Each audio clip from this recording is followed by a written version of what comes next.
Hello, everyone, and welcome to Facebook Live with the Horticulturists. We are live here at the annual Extension Conference here in Champaign.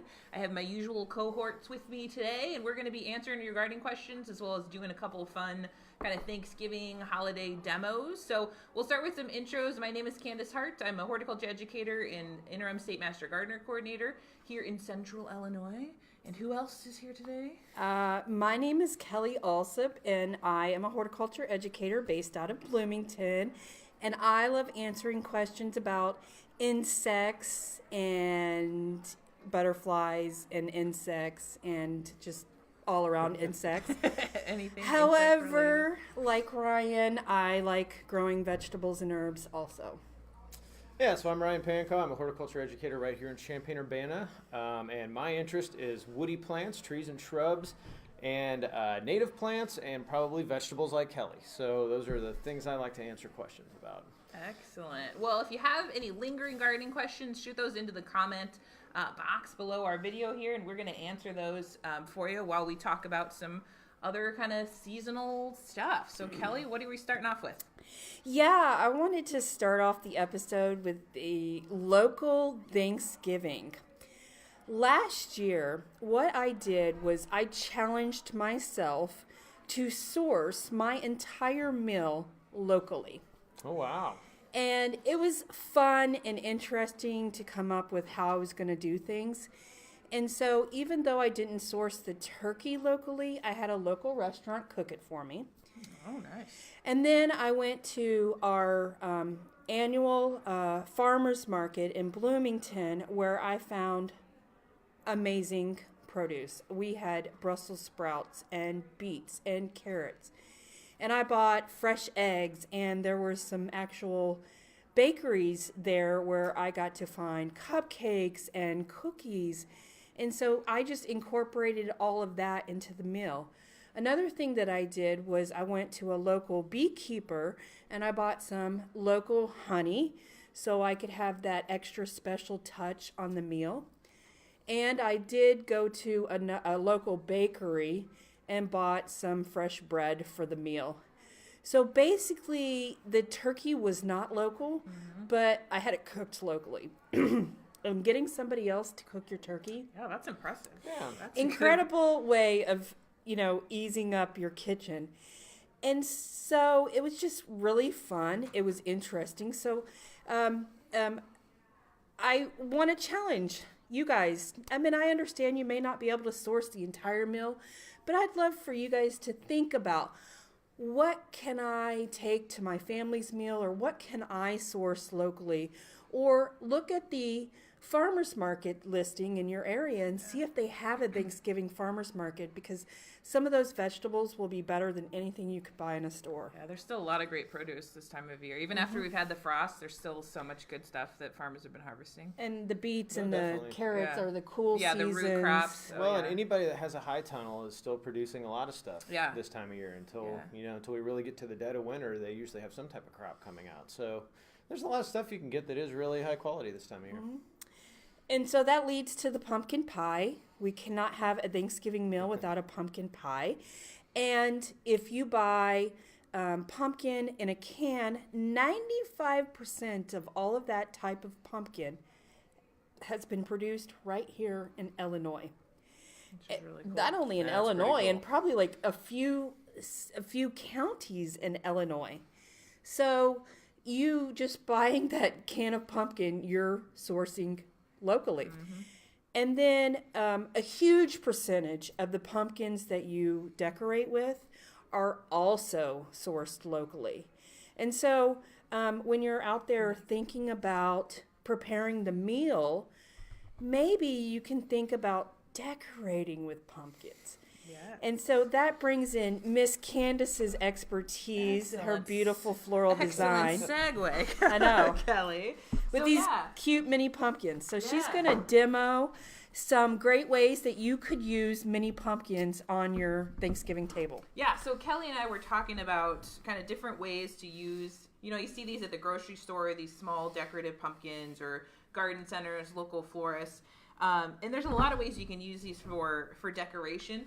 Obviously, it's fairly simple to just kind of place those around your table. So I have a long dining room table. So what I do a lot of times is just get a variety of different pumpkins, and you can just lay those down the table, put a couple of maybe just candles in between there, and you have a super simple centerpiece that you can add on there. So this one is just on kind of a basic cake plate, or it could also be on a decorative tray. You could use a lot of different materials. But leaves, of course, are we've got a lot of those this time of year, right? So you can also add leaves to that to give it a little bit more of a texture and dimension.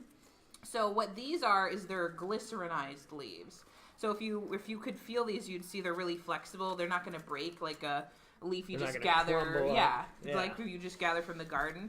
So you can purchase these from florists, from craft stores, or you can actually glycerinize your own leaves. But then they last for a long time.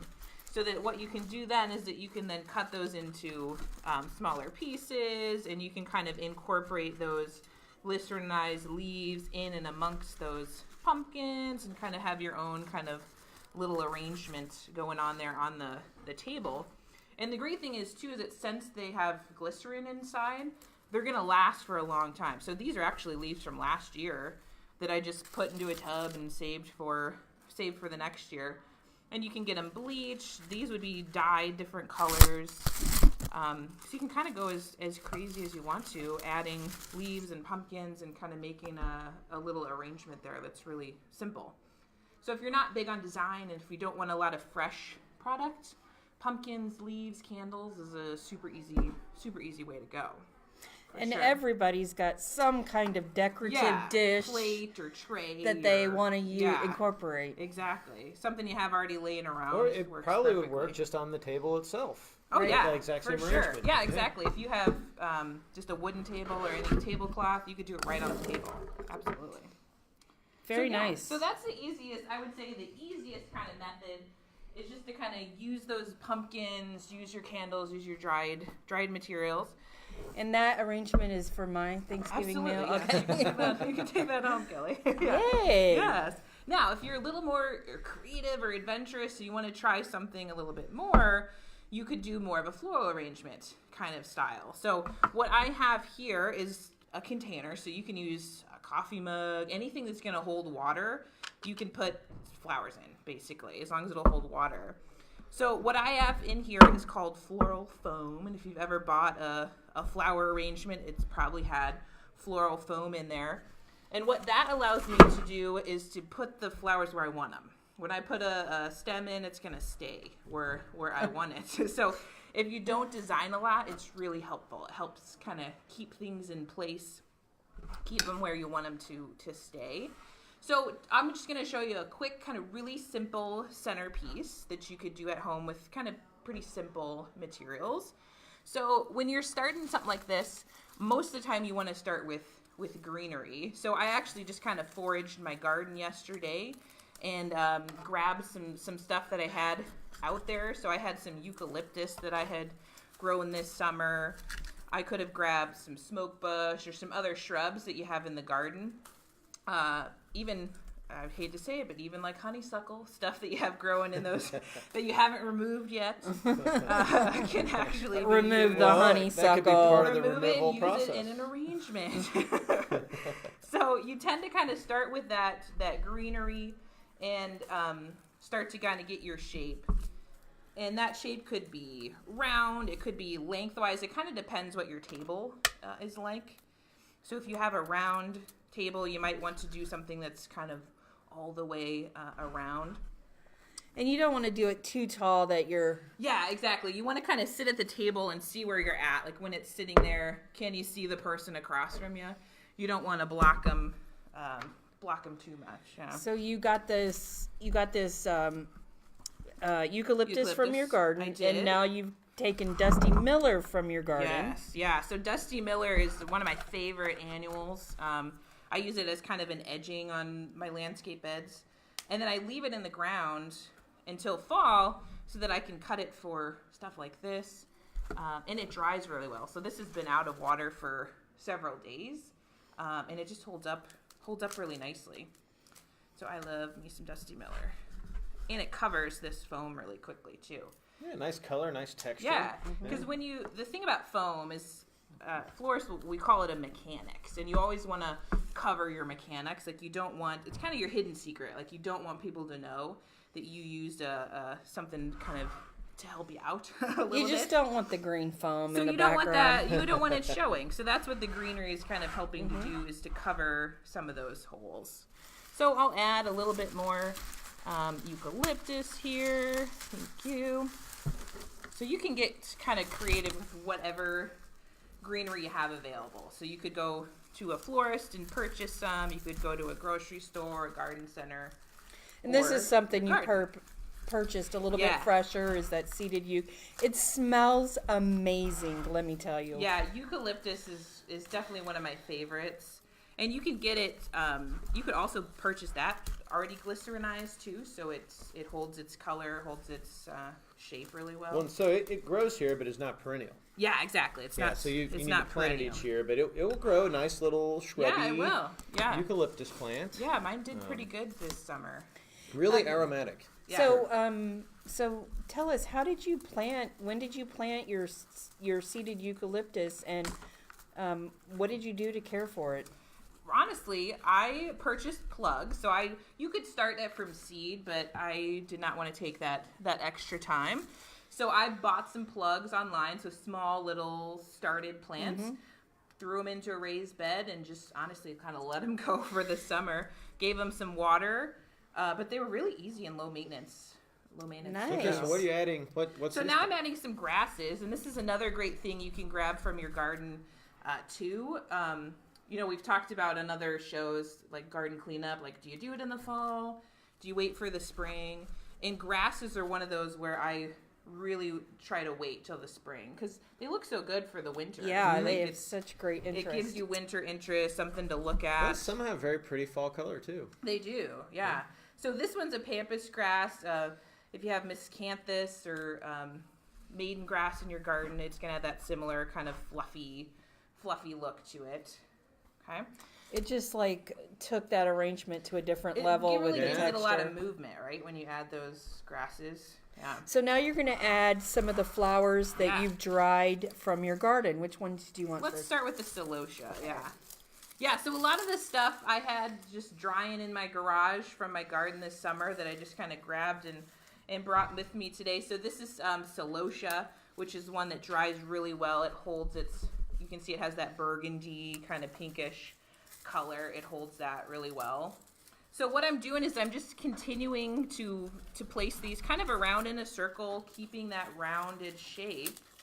But everything's kind of at different heights. I'm putting some lower, some higher. So again, it adds kind of dimension to that arrangement.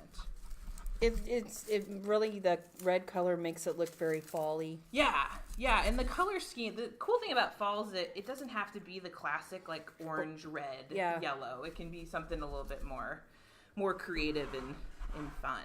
How about some roses on the end there? Let's add some roses. So you can definitely add fresh flowers into something like this because you have the floral foam that has water in it. But again, I just grabbed some dried roses that I had left from an arrangement. And the nice thing about this then is that you could save this, like you could keep this for a long time, just keep it on the table and have So you could put it to the months. side and it It'll could last a be your Christmas arrangement Yeah, you can too. pull out these grasses, throw in some evergreens to replace them with, and you can have kind of an all season long arrangement, which is pretty fun. So again, I'm just kind of continuing in that circular shape, adding as I. So the only reason to go. cut the stems then is you're just cutting them to the length you want. Yeah, because I don't want them to be Yeah. kind of too tall where they're going to block someone's view. So you can use scissors, you can use clippers, whatever you kind of have handy. Okay. So let's do, because you are doing dried flowers, you're not going to add water to this floral No, foam? I don't really need to. I could. It's going to hold water for at least a week or two on its own. But yeah, if I'm just going to let it dry, then I don't need to. But if I was using fresh roses or fresh flowers, then I would want to add some water. So Broomcorn? yeah, let's do some broomcorn in there. This is another great dried material that you can get at the fall. A lot of times at the farmers markets, some growers will grow broomcorn. And again, it just kind of adds that like fun wispy texture coming out there, give it a little bit of movement. So in terms of drying a lot of these things, I know some people like to dry flowers, and it's honestly really easy for most of these. What I do for most of them, like this purple gomphrena here, is I just harvest it, kind of put it in a little bunch like this, and then rubber band it and hang it upside down. So this is actually from my garden last year, and then I just stored it in a tub and brought it out when you need it. So it's really pretty easy. If you got a place that you can hang up some flowers, you can do it. So are there certain flowers folks that have that just don't really work well for this? Or are there certain ones you should choose? Yeah, you kind of experiment, really. Like if you think something might be good as a dried, like I said, just kind of hang it upside down and see. You'll find that some things will lose their color a lot, so they may not be the best choice, or some of them, they just kind of crinkle up and they don't look great. So you just kind of have to experiment. But that is something that you're going to continuously talk about, since that's kind of your expertise. Yeah, absolutely. Because that's what Candice grows in her garden, are these cut flowers that she then dries or uses for fresh flower arrangement. So she'll be talking more about that next spring. Yeah, most of my garden, if it doesn't dry well, or if it doesn't like hold up well as a cut flower, I probably just don't grow it, because that's just what my goal is in my garden. Is I'd rather have stuff to be able to harvest. Yeah. Well, and have it beautiful during the summertime, Exactly. and then also you harvest it. The rest of the year, you get to enjoy all the dried stuff. Yeah. Well, I think I'm going to stop there. I think I'll definitely add kind of a couple more bits. But you can see it's just kind of a simple rounded arrangement. So it's pretty easy if you've never tried flower arranging before. Just a round arrangement is probably the easiest to start with. Just cut those stems to different lengths and start adding them in. Start with the greenery first, and so the foam was a big thing for a beginner, maybe. Yeah, the foam is going to help you a lot, because it's going to keep things where you want it. They're not going to flop around. If I just had water in this, and my flowers are going to move around because I don't have anything to kind of hold it in.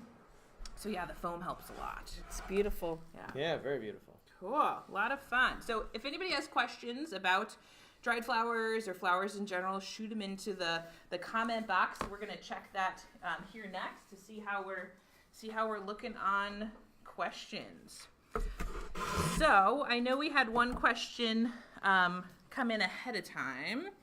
And the question is about oak tree leaves. So they understand oak tree leaves hang on at this time of year. I think we've all seen that. You drive around and just about anything that's left is probably an oak tree. So what causes so many of the other trees to be holding onto their leaves still at this time of season, should they live in Edwardsville? So why else do you think that other trees would hold on to leaves? Got any ideas?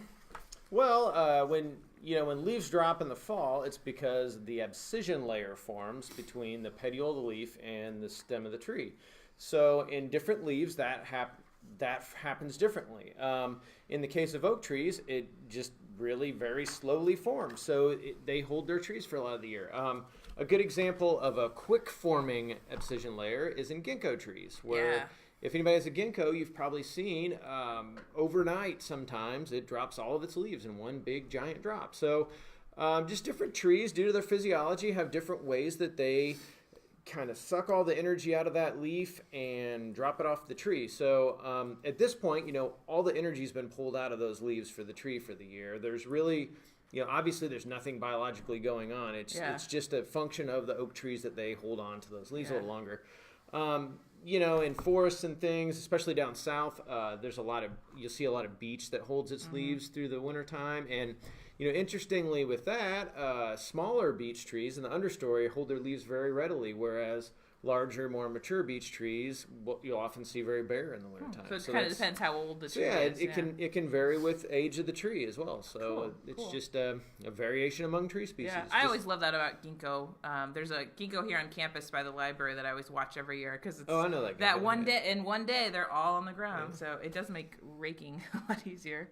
Well, I like the fact that I like the fact that it's this golden carpet of leaves. Yeah, it's so pretty. Until you rake it up. Yeah, exactly. Then it's over. I have noticed that usually when it's a small oak tree, it holds its leaves longer than a bigger oak tree. Yeah, the younger ones. That juvenile portion of the tree keeps it longer too. I mean, you've probably seen where lower down in the tree, leaves hold on a little longer than higher up. Some of that can be just wind and exposure to stuff that actually physically knocks the leaves off. But that's definitely that's true of oak trees, that younger oak trees tend to really hang on to their leaves longer, and more mature oak trees don't as much. Awesome.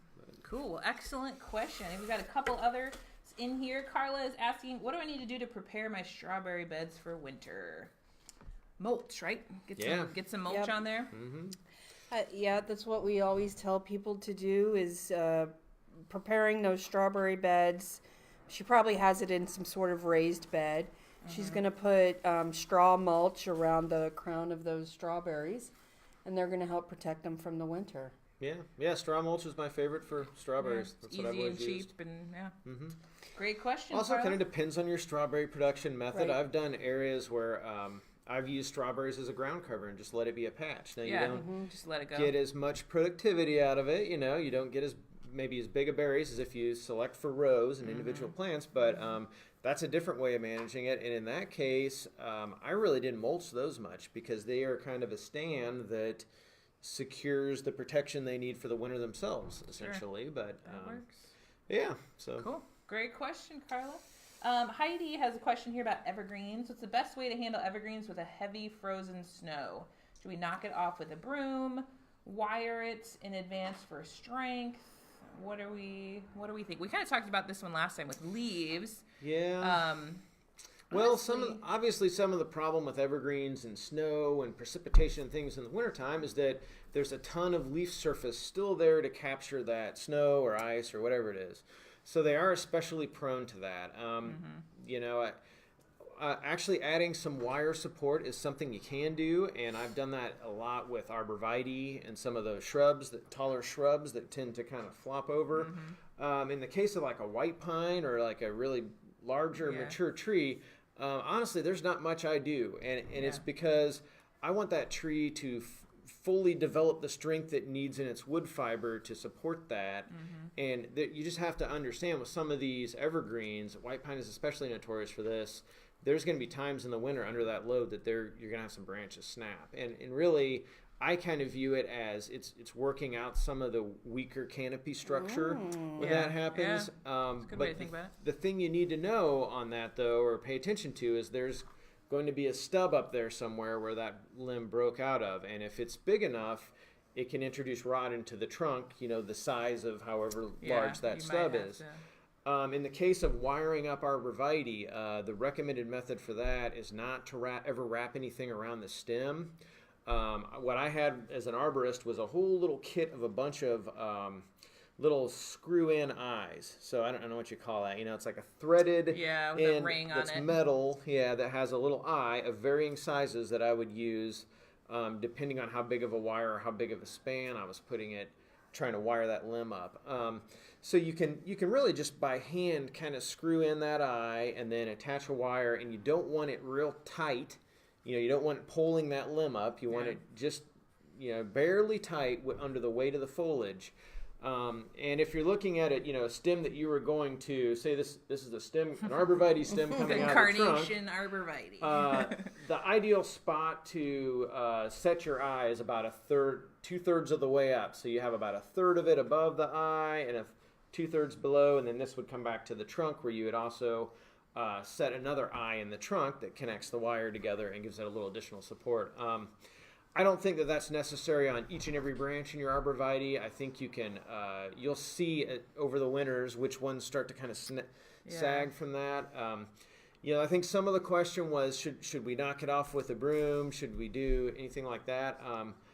if you're really concerned about it, and it's something that's right in your face, up by your front door, or in your landscaping where you really worry about it, it's probably not a bad idea to brush some of that off. But you do have to be careful that if it's frozen in a clump, you can go ahead and knock the foliage and the whole little twig off when you're doing that. Yeah. So it needs to be a nice dry snow. Like this morning, the snow that we got here in Champaign-Urbana today would be an easy one to knock off with a broom. Yeah.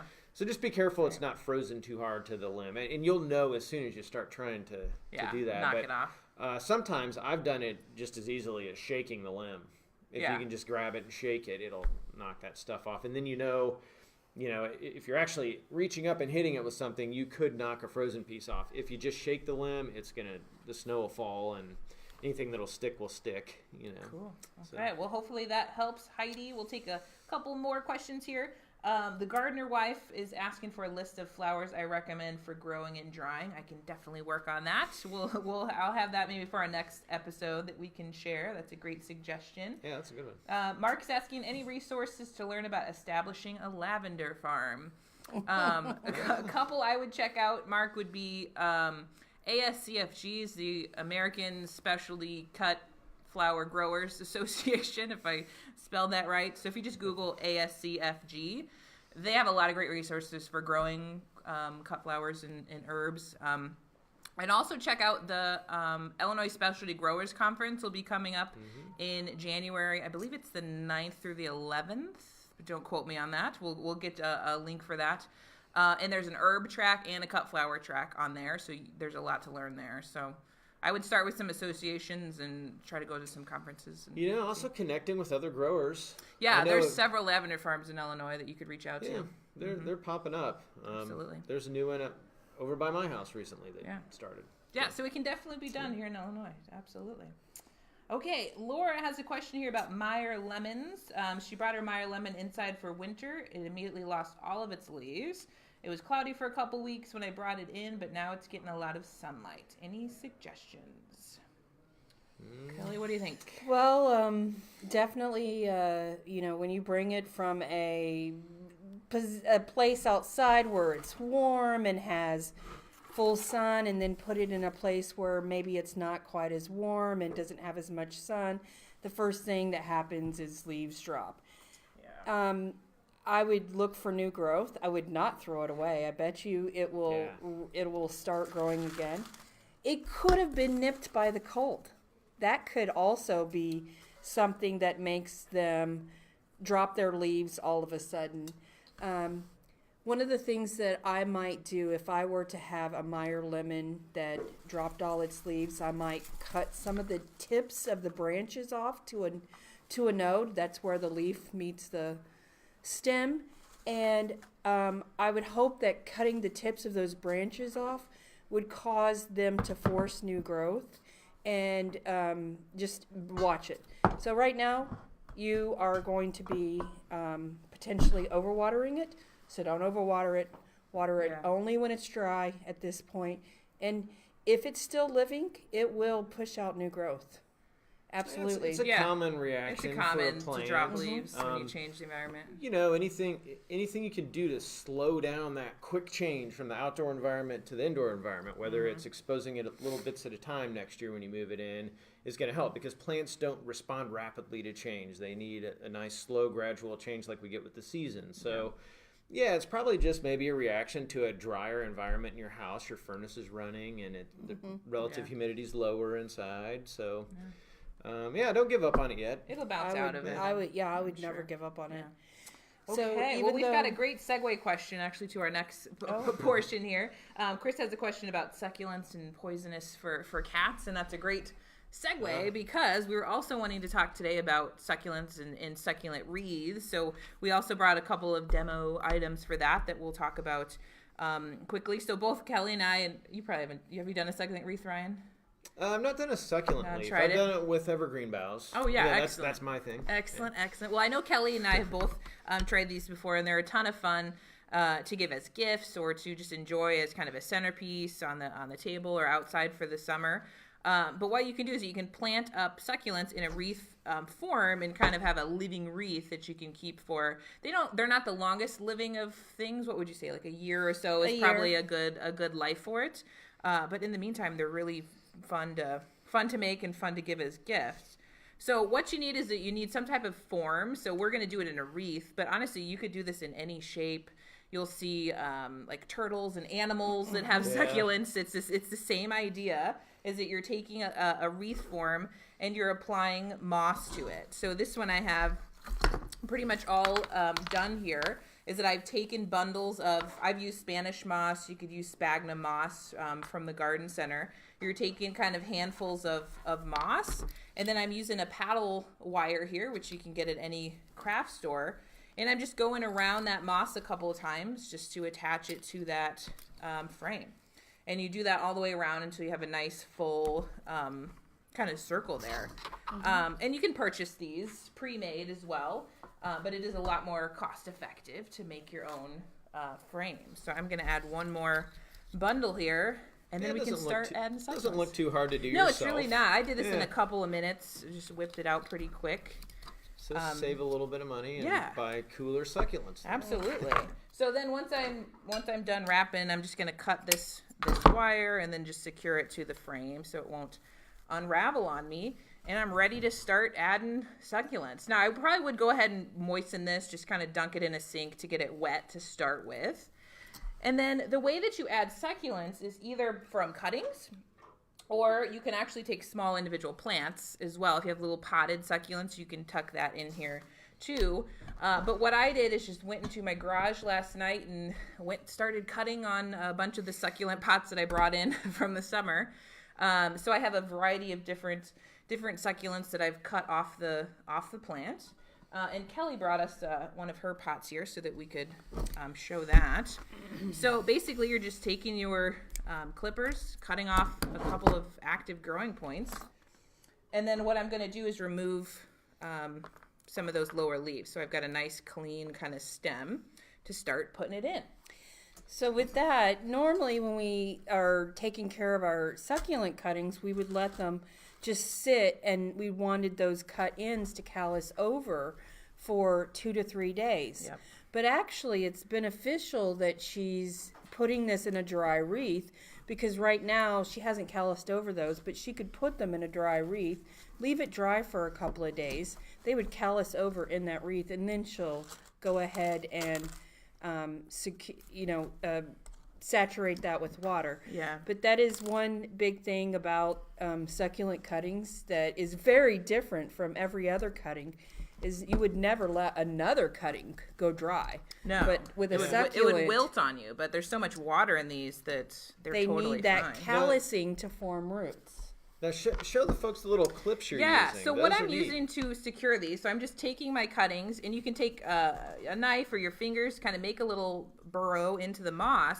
And what I'm using to attach them are called greening pins. It's basically just like a little U shape of wire. And again, craft store will have these.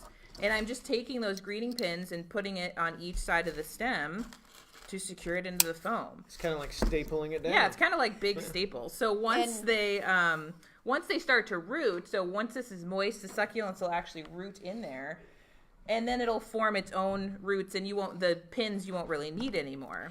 And when I did this, I didn't know that. I didn't know that so you what were did you supposed. use? I just took the green wire and made a little and made safety your own. pin. Hey, see, that works. Yeah, that works. This too. is just faster to buy them, so that they're already into a shape. Really, she's only used a few dollars of materials, and it's the succulents that are going to be the hardest part. But if you already have plants of succulents, she could make several wreaths out of what she's doing right now. And wouldn't that be an amazing gift for the holidays? Yeah, that's a great one. Yeah, and like I said, it was pots that I already had from the summer that are just kind of chilling out for the winter in my garage. So I might as well take some cuttings and get some new stuff out of it. And it's kind of, design-wise, it's kind of up to you if you're going to do the full wreath and go all the way around, or if you wanted to do kind of more of a swag where you just kind of do a side of it and keep the moss showing. You can really do whatever works for your design. And so it lasts till next year, or is Yeah, so the biggest kind of maintenance on this guy is going to be to keep it watered. It will dry out fairly quickly because of the moss.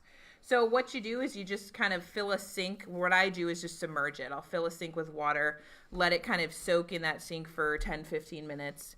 And then I'll kind of let it drip dry and then take it back to the table or wherever you can hang them too once they're well established.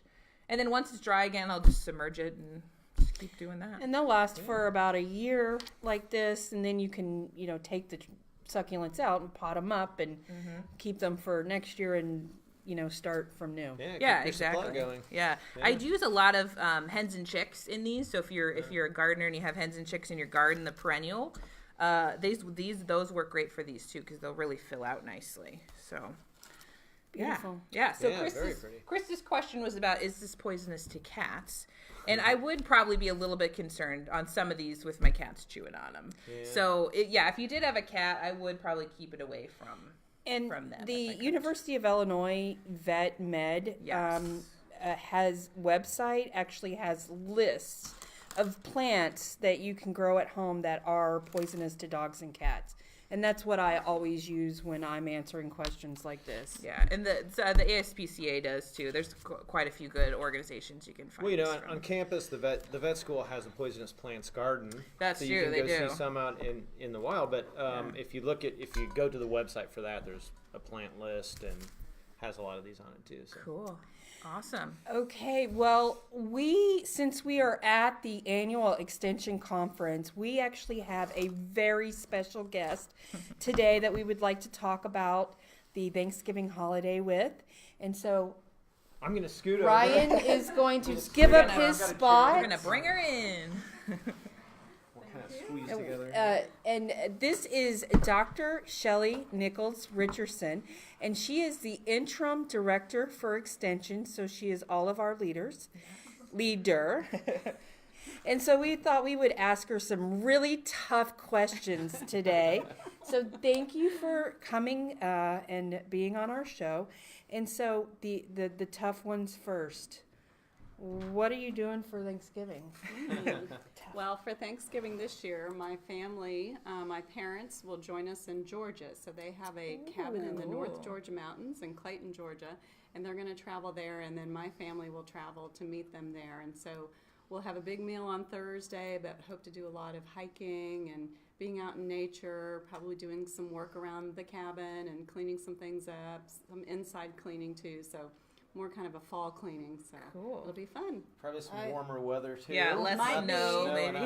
Although every once in a while there's a little bit of a snowfall in November, so we never really know what we're going to get with the weather when we're there. I but wish it'll be I a good were time. at a cabin in Georgia. That sounds I'm lovely. a little jealous now.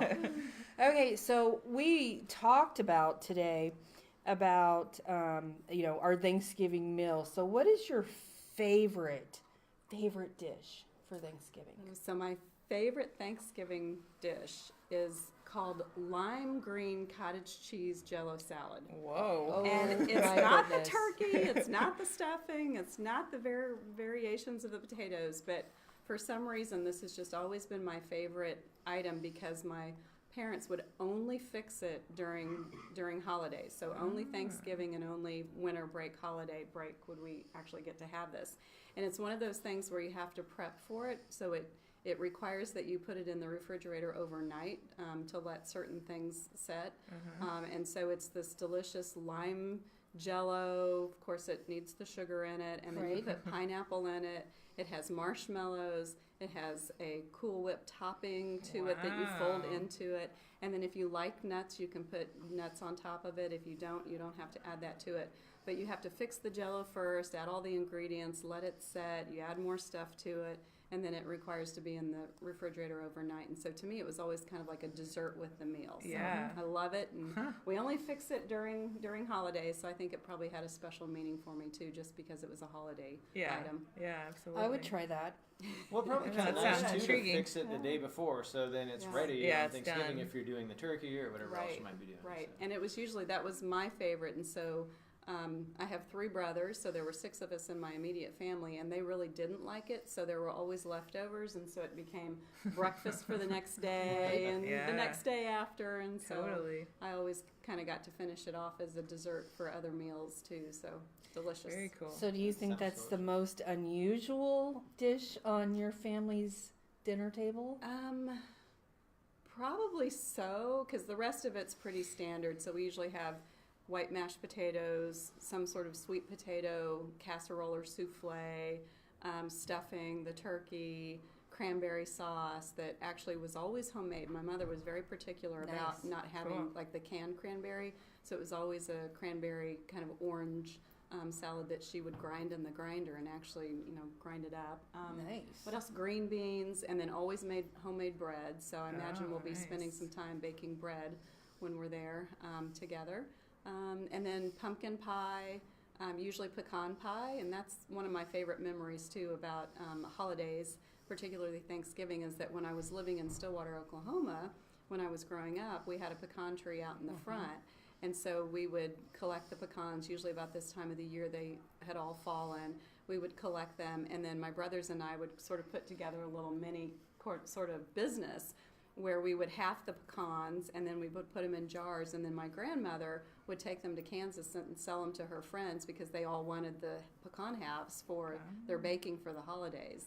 So she would sell them to her friends, and we would get a little bit of money, and we usually use that for gifts during the holiday time. So Wow. it's a great memory that too. works So, out. Great memory, yeah. Did she not segue amazingly to the theme of our show? Our show was local Thanksgiving, sourcing your Thanksgiving meal locally, and how you can do that. And so I challenged these guys and these guys to at least one dish locally, because Or your decor, if it's not or a your dish. decor.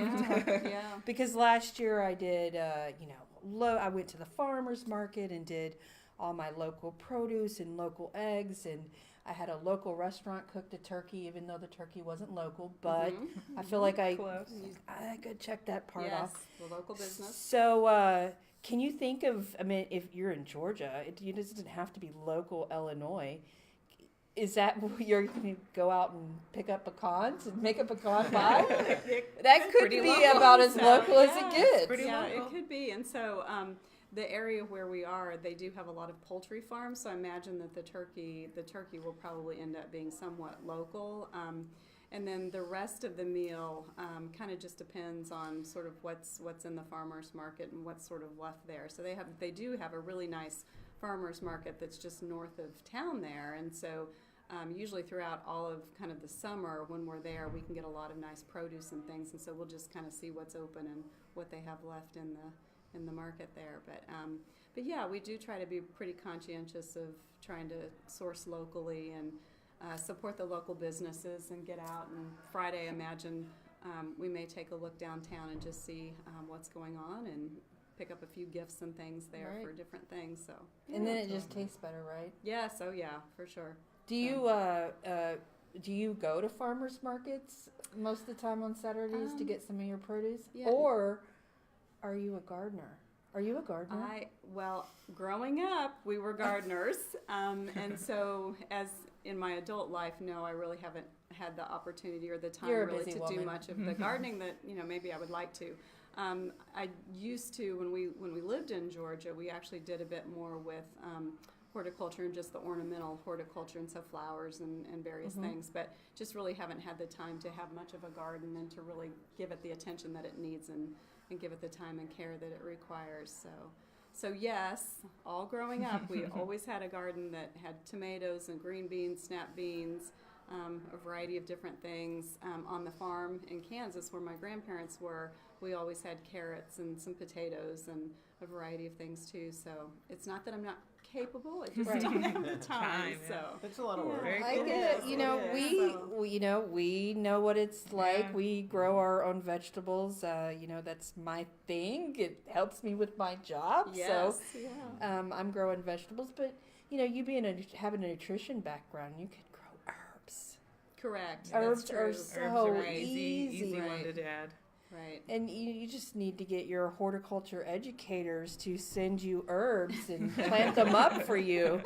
And Here's I'm how you do sure, it. being a nutritionist, you would use it all the time. For sure, yes. 'Cause I love going out my back door, going rosemary, basil, and just having those freshness just adds this level of freshness. What do you think, Ryan? Oh yeah. Oh yeah, super easy. We just put it in an herb garden right outside our kitchen door, out the back door, so it's easy to go grab whatever you need right as you're cooking. So Great. you can even do them in pots, or you can even containers. do indoor herb gardens. That's actually a pretty popular thing right now with grow lights or in a window Yeah. if you have full And sun.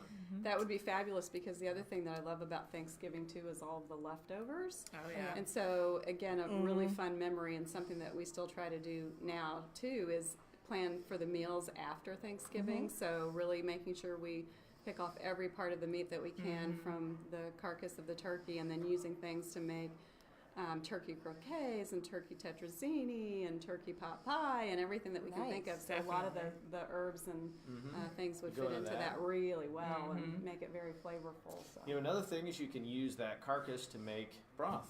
Yes. And actually, it can be really delicious. In the past, we've raised different poultry at my house, and we've done turkey before, and I've made turkey broth, and it's a little different than chicken broth. Very very tasty. Yeah, I do like a good turkey soup that still has a little bit of the meat with the broth and cutting in some nice fresh vegetables into it. So it is good. We never have leftover turkey. What's up with that? Never? Never. Oh, you need to make a bigger ever. turkey. for it. You need Yeah, to make a plan bigger for it. turkey. We Yes. never have leftover Yeah. You turkey. need a bigger bird. So, at the Extension Conference, all of the educators and Extension staff, we get to come here and we get to,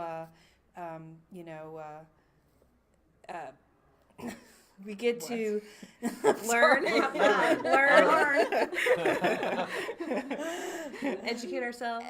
Baby brain. Network. Okay. we get to educate. Yeah, I love learning new things. I mean, I guess we wouldn't be an extension if we didn't love learning new things about the latest research. And then we get to, connect with our visionaries. And so I would think that you're definitely our visionary and our leader. And so that it's really nice to see you tell us things about our organization. So I appreciate that, and I appreciate the education. But we can just put all that to the hold. What's your favorite thing about being an extension? The people. So everyone who decides to sign on for people and join in with it with sign on for the people. Everyone who decides to sign on for extension is really a super person. They just love their neighbors, love their communities, love what they're doing, enjoy working on the things that they're working on. I think it's also people who are drawn to extension are lifelong learners, and they want to continue learning something new and experiencing something new, and really try to take all of the research and all of the resources that are available and come up with something new and creative. So the people are our best and biggest asset, and so it's really a joy to work with people who are so dedicated and really want to do something good in the world. And and definitely, it's so nice to be around people. I love that you have this great amount of passion for extension, because I love to be around people who are as passionate about University of Illinois extension and horticulture. And, I just want to grow food and grow butterflies. And, it's just nice to be around people who are as passionate as I am about my topic. So I totally get that. I'd have to say good. I'd answer that too. Yeah. Good. I think that's why reason why we're all in it. Yeah. Yeah. Very good. Awesome. Well, we thank you for joining you. us. Thank you. Thank you. And I So much. love We had that a you lot of guys fun do today. this. Yeah, Yeah, this we is have such a great program. We always have a ton of fun. So Yeah. thank you all for answering Yes. questions or asking us questions. And Debbie, I see you've got a succulent question, and I'll comment afterwards and answer that for you. But thank you all for joining us. We're going to be brainstorming some holiday ideas of things to hop back on to Facebook Live. So stay tuned, and always put in the comments or send us a message if you have ideas and stuff you want to learn, stuff you want to see demonstrated. We're always open to ideas. So thank you all for joining us, and we'll see you next time. Bye. Bye.